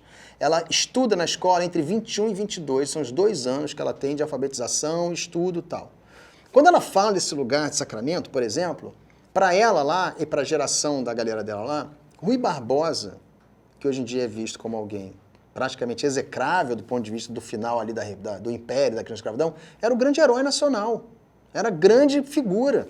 Né? E ela fala da presença de italianos, ela fala da presença de sírios, ela fala da presença de portugueses, tudo ali junto, numa cidade no interior de Minas Gerais. Ela fala de jazz bands que vêm, né, de Uberaba para tocar. Ela fala... Então, assim, tem uma complexidade do ponto de vista da multiplicidade étnica, cultural, de pensamento, né, no Brasil, que não é uma semana de 22 que vai dar conta. Mas não vai mesmo. Então, novamente, a Semana de 22 ela ganha uma representatividade muito além do que talvez os próprios imaginassem. Essa história é importante de contar. A Semana de 22 ela só se torna um evento oficial da memória brasileira em 1972. Em 1942, os jornais diziam que a Semana de Arte Moderna e Modernismo tinha acabado. Na década de 30 já tinham artigos propondo um pós-modernismo no Brasil para superar o que tinha acontecido em São Paulo. Só em 52, 54, quando Antônio Cândido começa a escrever seus livros sobre literatura, história da literatura brasileira, onde ele bota o modernismo no centro, né, de um pensamento sobre Brasil, Só em 62, que, né, porque a gente tem que lembrar, Mário de Andrade morre em 45, o Oswald morre em 54, 53, se eu não me engano. Né? A última a morrer é a Tarsila, dessa geração do núcleo. Né? Assim, em 62 a Tarsila está viva ainda, mas assim, entende? A memória desse modernismo ligado à semana, ela é construída ao longo de décadas. A gente que hoje em dia olha para isso e fala, sempre foi. Não, não foi. Não foi mesmo. Agora, é isso que eu provoco sempre. Né? Todo mundo sabe que é o Pixinguinha. Quem sabe que é o Menotti Del Pique? Todo mundo sabe quem é, sei lá, o Donga. Todo mundo, vocês entendem, né? Uma boa parte da população.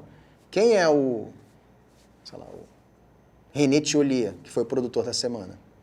Né? Todo mundo sabe, sei lá, do Ernesto Nazaré, do Noel Rosa, dessa geração da década de 20 no Rio. Todo mundo sabe que é o Leão Barreto. Quem é o Ronald Carvalho pra galera? Né?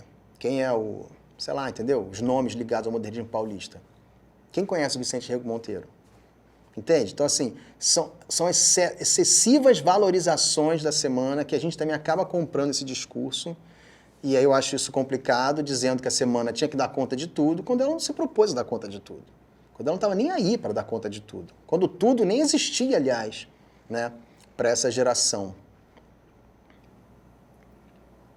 Mas o que acontece em 72, que aí você fala em 72, o governo militar, né, junto com o governo de São Paulo, né, eles valorizam... O que acontece, assim, né, quando você está num tipo de governo como esse, onde você precisa, né, de forma autoritária, construir mitos de origem, mitos de fundação, né, você valoriza algumas situações.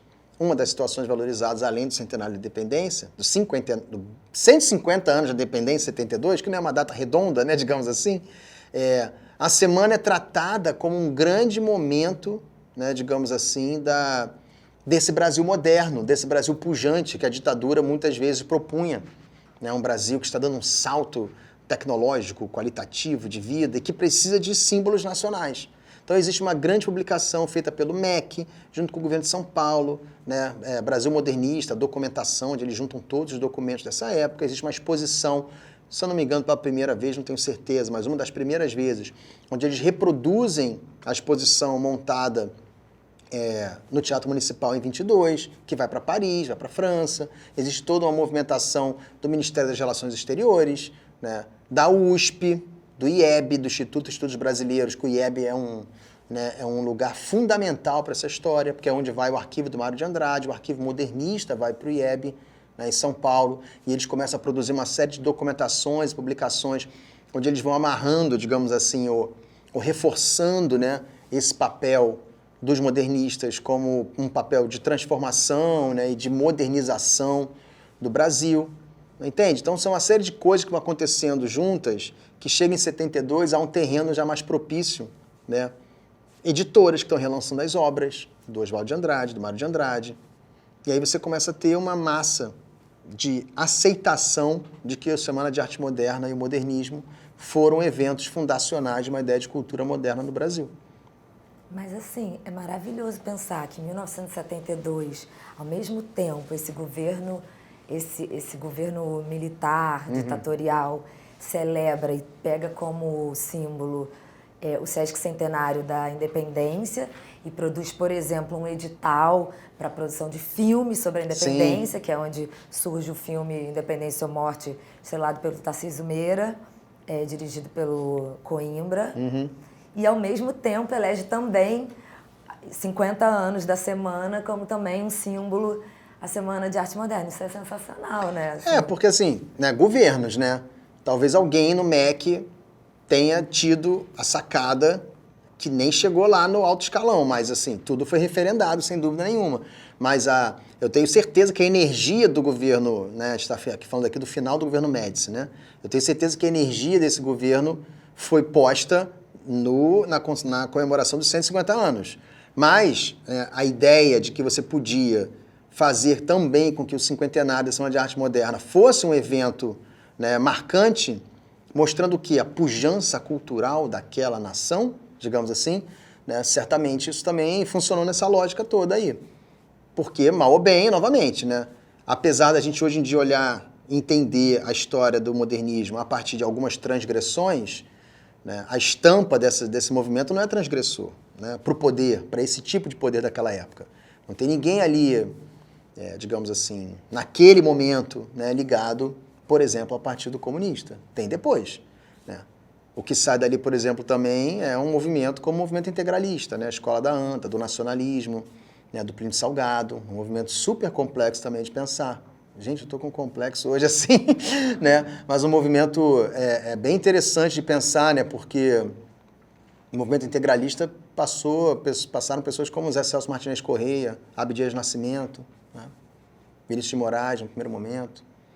Então, tudo posto em perspectiva histórica, você entende que, ok, é uma comemoração necessária de ser feita num país que está querendo se afirmar mundialmente. Lembre-se também isso, 72 é o auge das denúncias, não é o auge, mas é um pico, né, das denúncias, né, que alguns movimentos brasileiros já de exilados faziam, né, nos órgãos internacionais sobre tortura. Então, assim, você poder fazer uma exposição com artistas ligados ao movimento modernista, Semana de Arte Moderna, como uma espécie de propaganda de um país diverso, inclusivo, moderno, que valoriza as artes, numa ditadura que torturava, né, exilava, etc., acho que também deveria fazer parte de uma estratégia disso. Falando agora um pouco especificamente sobre o nosso filme, o nosso projeto, ele foi desenvolvido por um edital de filmes que tem como temático o Bicentenário da Independência, que foi lançado no governo Temer e foi executado no governo Bolsonaro. De que forma uma obra financiada por determinado governo está implicada com projetos de nação desse governo? Pô, de todas as formas, né? Assim, vamos lá. Óbvio que, né, você está governando o Brasil, vai ser o bicentenário de independência do país. Você tem que lidar com isso, né? Dependendo do governo, você lida de um jeito ou de outro, né? Você pode pensar, por exemplo, um bicentenário de independência do Brasil valorizando justamente a ideia, né, de que o Brasil se tornou independente e tem muito trabalho ainda para ser feito, né, para se tornar totalmente independente daquelas amarras e mazelas que o período colonial produziram no nosso país.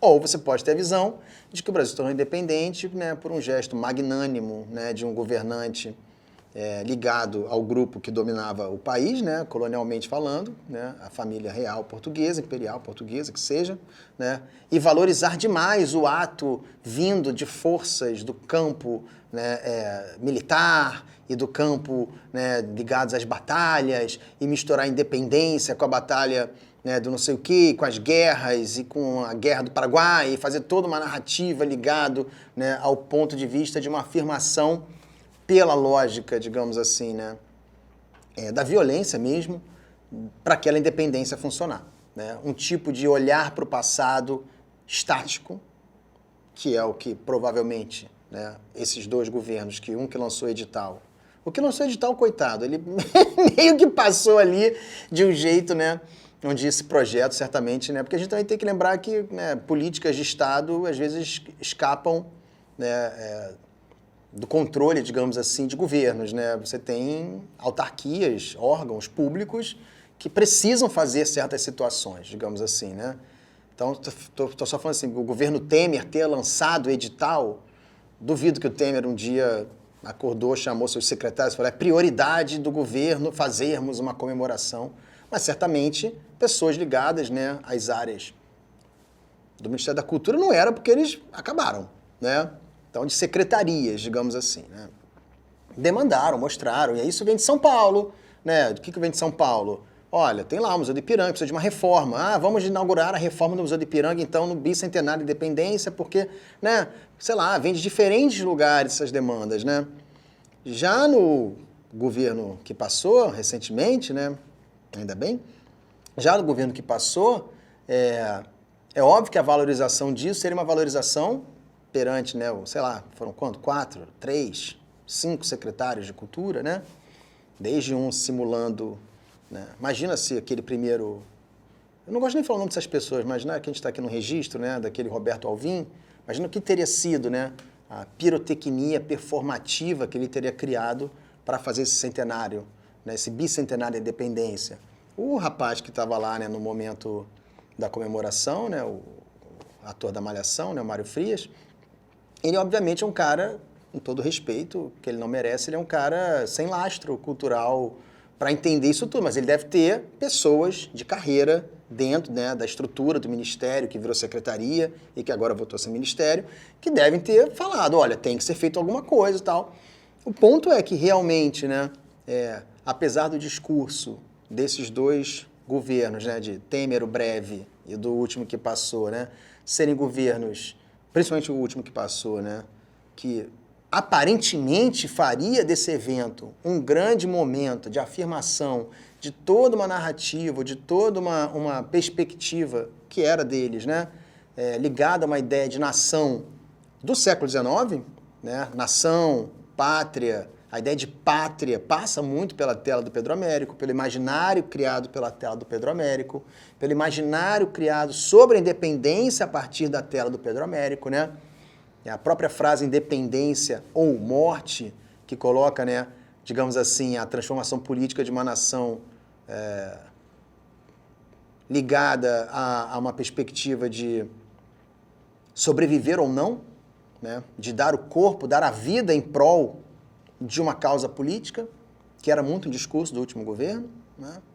Discurso, né? Porque na hora H realmente só vão os buchas, mas enfim, né? Era muito ligado ao discurso do governo, né? De dar a minha vida, de Deus, só Deus me tira, Deus acima de tudo, né? Também tem uma leitura da tela, né? Que a espada voltada para cima, uma ligação com o divino, sei lá, tem uma série de situações ali que a gente pode pensar que o último governo, ele certamente capitalizaria isso com uma potência que não foi feita.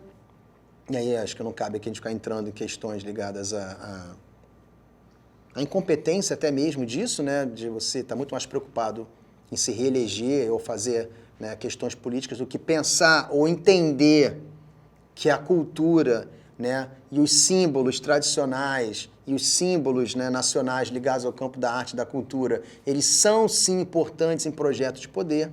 Então, né, voltando à pergunta, acho que não teve a compreensão, ou não teve a dimensão, ou não teve a capacidade de mobilizar isso num lugar que certamente, né, a população, que a gente tem que admitir, né, entender, existente no Brasil, que apoia essa perspectiva de nação ligada a uma ideia de tradição, de valores nacionais, né, numa mistura de nacionalismo, patriotismo, cristianismo e, sei lá, e militarismo, né?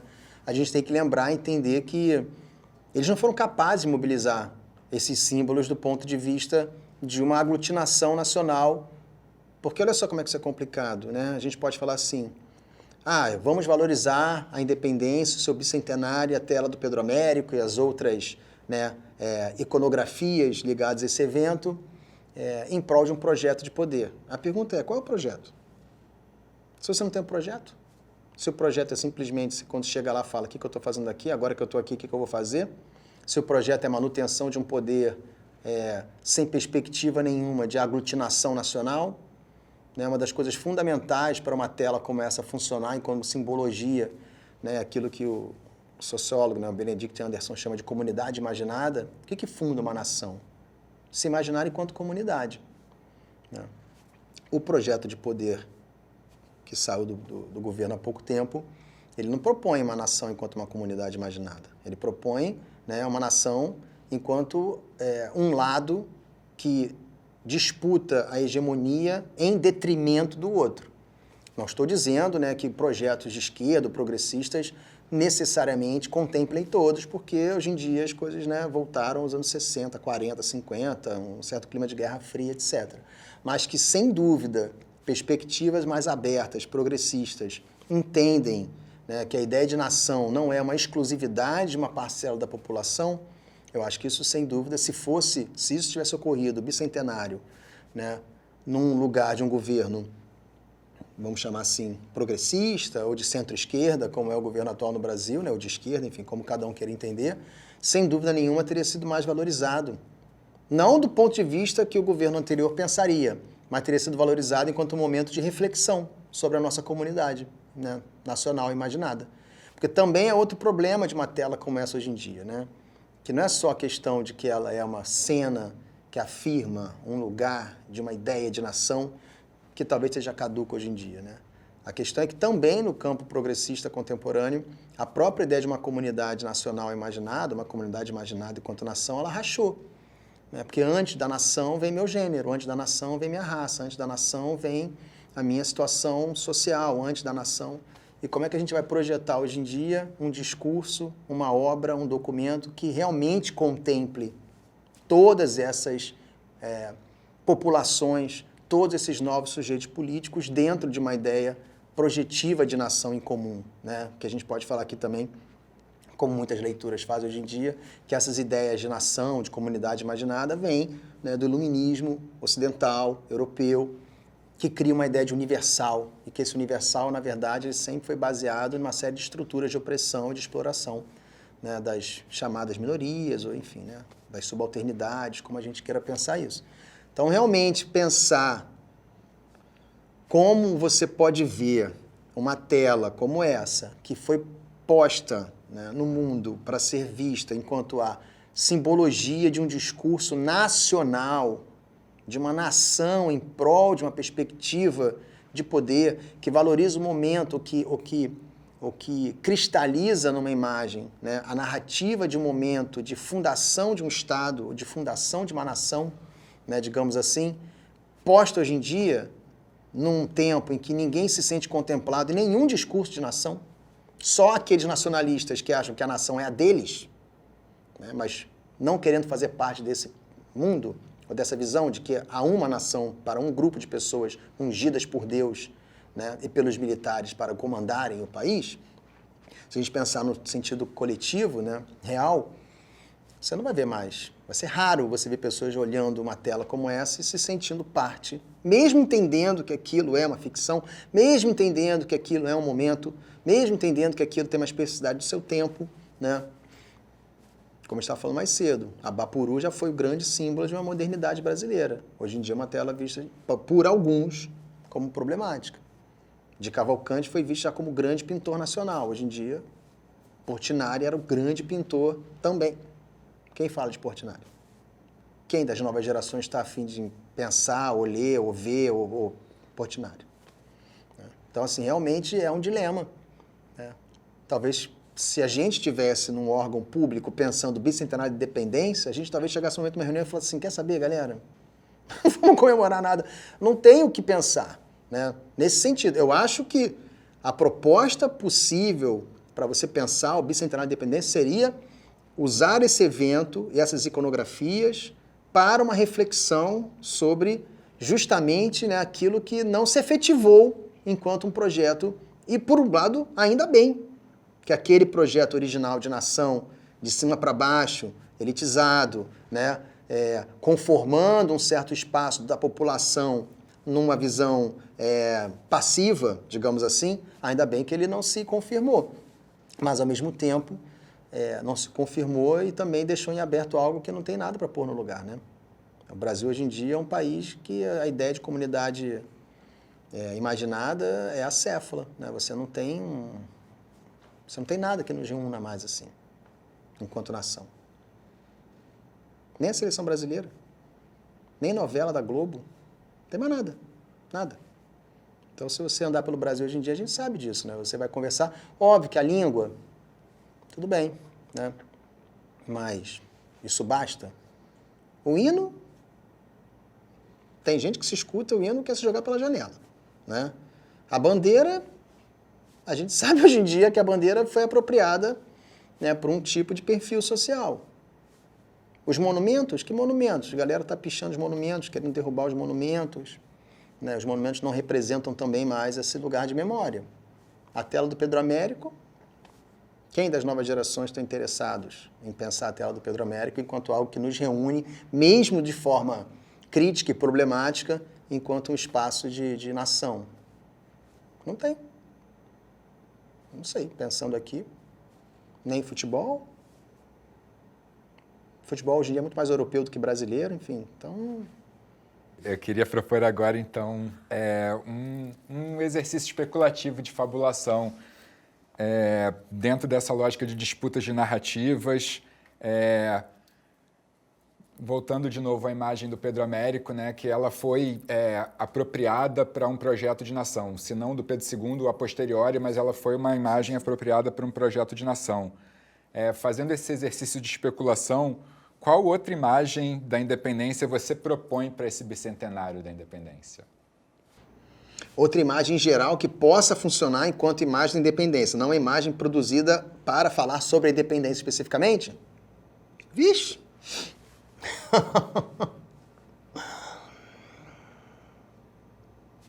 Pô, Ives, aí é uma especulação. Assim, há trabalhos visuais hoje em dia que provocam muito esse lugar da memória, né, brasileira. Tem artistas como o Jaime Laureano, que está fazendo uma série de trabalhos pensando isso. Tem artistas como a Rosana Paulino, que também tem um tipo de trabalho, uma série de obras dela que eu adoro, chamada Geometria Brasileira Vai ao Paraíso. Mas que tem um diálogo ali com a história da arte, enfim, acho que tem... Porque essa pergunta só parte da seguinte premissa. Há uma independência, certo? Em 1822 que foi feita, ok. Então, que imagem a gente pode pensar hoje que, de alguma forma, demonstraria, ou simbolizaria, ou se relacionaria com esse momento, né, de um país que fica independente?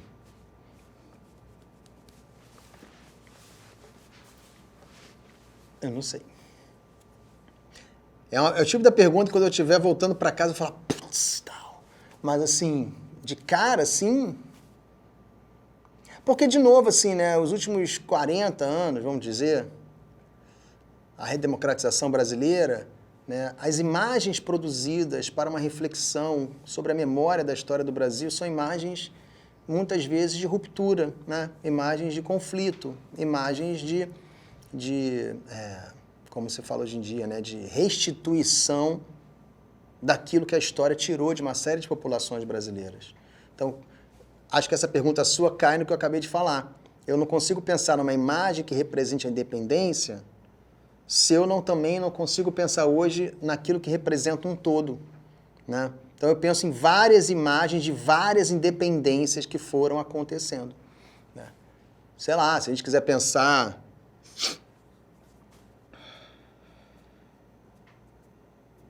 É difícil, porque a arte brasileira ela é cheia de armadilhas, né? Sei lá, uma pintura como a Adriana Varejão, ela tematiza a questão colonial e a violência colonial nas imagens dela.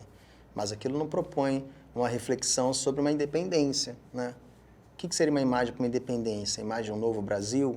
A imagem de um Brasil fora da opressão colonial metropolitana da Europa? Tem muitas. Mas aí, essa é a armadilha da arte hoje, né? Uma pessoa produz uma imagem super de ruptura com essa tradição, né, dessa memória histórica, lá Pedro Américo, e rapidamente ela entra no mercado de arte, ela vira uma obra supervalorizada, ela ganha poder, ela ganha dinheiro, e ela já está num outro lugar, né, digamos assim, para pensar a representatividade de um coletivo, de um todo. Né? Isso é uma pergunta para você fazer para a própria arte brasileira. Quem está querendo pensar a questão da nação? Fora de uma chave de desconstrução da nação. Quem está propondo uma utopia? Quem está propondo uma especulação integradora, digamos assim? Né? A gente pode pensar em pinturas que trabalham com visualidades tropicais, com a questão da planta, com a questão da natureza. Isso é um tema aglutinador contemporâneo. A gente está passando, né, alguns anos, desde a ascensão, desde o golpe, né, desde o impeachment, a gente está passando por um processo que eu chamo um pouco... Isso não é só no Brasil, né? Essa é uma temática ligada ao Ocidente em geral, seus esgotamentos, né? Iluministas, racionalistas, cartesianos, heteronormativos, etc. Né? A gente está passando por um período que eu penso que é um pouco uma certa contracultura, né? Onde a gente, no esgotamento, né, nos pânicos, nas crises de ansiedade com o fim do mundo, com o capitaloceno, com o antropoceno, como a gente queira chamar, né? A gente está passando por uma série de interesses, por saberes e por corpos e por situações, né? Desde ayahuasca, Chapires, né? As leituras do Krenak, do Copenau, a própria obra do Simas, né? Trazendo a questão, né, do mundo afrodiaspórico no Rio de Janeiro, da Umbanda, a questão do candomblé, o interesse por filosofias africanas, o interesse por manifestações populares, o interesse por algo que te tire do âmbito da racionalidade, né? Desde microdoses de cogumelo até você poder realmente se relacionar com outras forças que não sejam as forças do capital e da materialidade, né? Isso vem acontecendo muito nos últimos anos, né? Com muita tendência, as pessoas entrando, né, em religiões ou em tradições religiosas que não fazem parte, né, da matriz europeia no Brasil. Então, isso, de alguma forma, em algum lugar, propõe, né, uma outra leitura que ainda está vindo sobre, né, o Brasil, a situação brasileira. Então, acho que a ascensão, né, de interesses relacionados à questão da natureza, sobre as culturas, né, dos povos tradicionais, isso tudo tem muita força. Mas, novamente, o Brasil é um país em que, né, tem um imenso contingente de pessoas que não estão nem aí para isso, que querem mais capital, querem mais consumo, querem mais soja, né, querem mais desapropriação, querem mais pobreza, querem mais Miami, querem mais viagens, não é isso? Querem mais exclusividade. Então, como lidar com a proposta de uma especulação sobre uma nova imagem de independência do Brasil?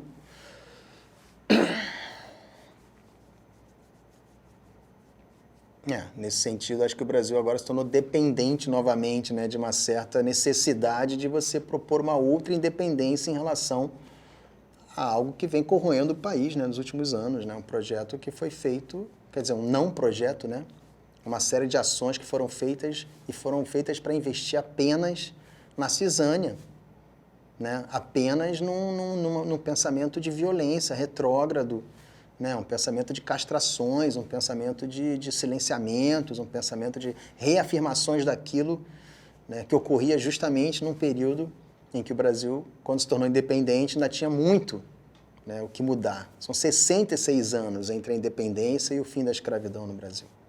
E a gente sabe que o fim da escravidão no Brasil foi só o começo de um vasto processo que agora a gente começa a ver a possibilidade das populações ligadas, né, à violência da escravidão poderem produzir a sua própria narrativa histórica, a sua própria visão, né, do que ocorreu e, como consequência, obviamente, sua recusa radical de participar de qualquer discurso de nação que tenha como lastro aquela origem de 22.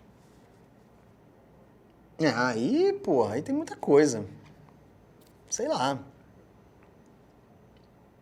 Eu acho que, por exemplo, né, o que aconteceu acho que em 2013, né, para 14, né, a imagem dos rolezinhos, eu acho aquilo ali, eu faria uma imagem relacionada ao mundo disso, né, das periferias tomando poder, tomando as ruas, sabe? Eu acho isso um caminho, assim.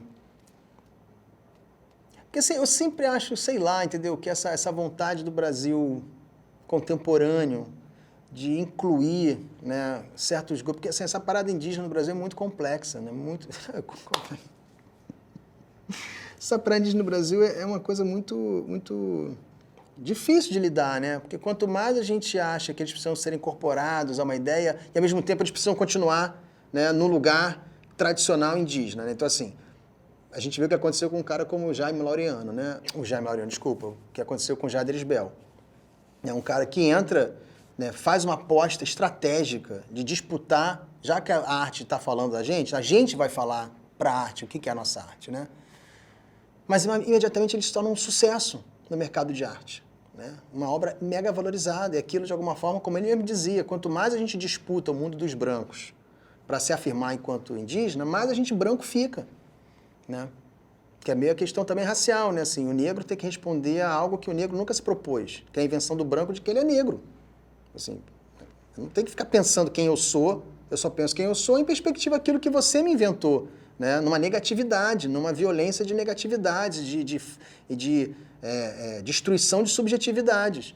Então, você propor uma obra, uma tela, uma imagem do Brasil contemporâneo, independente, eu entendo, acho incrível, né? Assim, mas assim, eu perguntaria, eles são independentes mesmo? Hoje em dia ainda são independentes? Estão em paz? E se eles forem independentes, eles são brasileiros? Querem ser brasileiros? Podem ser brasileiros? Podem. Falam a nossa língua, a língua é nossa. De quem é essa língua? Dos portugueses, que a gente repete? Óbvio que a gente fala, como diz os portugueses, né? A gente fala o português mais próximo do português colonial do que eles. A língua portuguesa dos portugueses é mais avançada do que a nossa, é mais transformada do que a nossa. Mas os nossos regionalismos, né? as nossas incorporações a diversas populações que viveram aqui, faz que a gente tenha um léxico, né? Um uso de palavras radicalmente diferente do deles. Então, de quem é essa língua? De matriz banto, de matriz, sei lá, Kaxinawá, de matriz francesa, de matriz inglesa, dos anglicismos, né? Tudo isso está em disputa até hoje. Tudo isso está em disputa não, mas tudo isso está em efervescência. Então é muito bonito pensar uma imagem do Brasil a partir, né, de uma revolta dos populares contra o poder. Isso sem independência brasileira. Acho incrível, como especulação projetiva e desejo. Mas efetivamente, essa independência para essas populações não ocorreu até hoje, né? De alguma forma. É um processo eterno em transformação. E é esse que é o grande lance, né? A gente está aqui falando de um centenário, de um bicentenário, de um evento, que é um evento que provoca uma ideia de corte na história. Mas o evento que corta a história, ele já vem sendo feito muito antes e as consequências dele não param muito tempo depois. Então a independência do Brasil, eu sei que isso é um lugar comum, é um processo em aberto.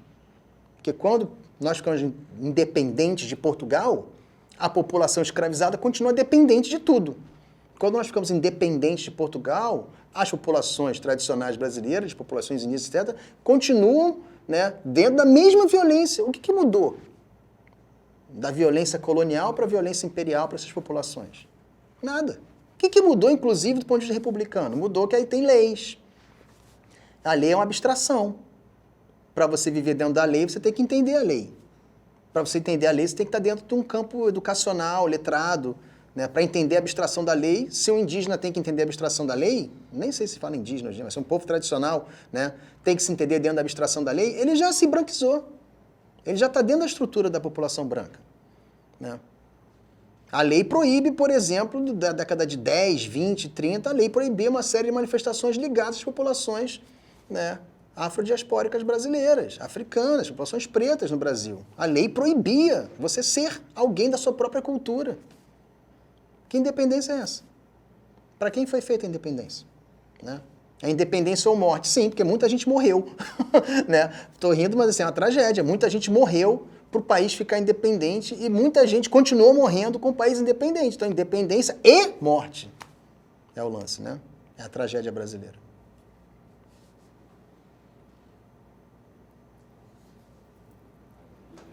Acabou? Fechou bem.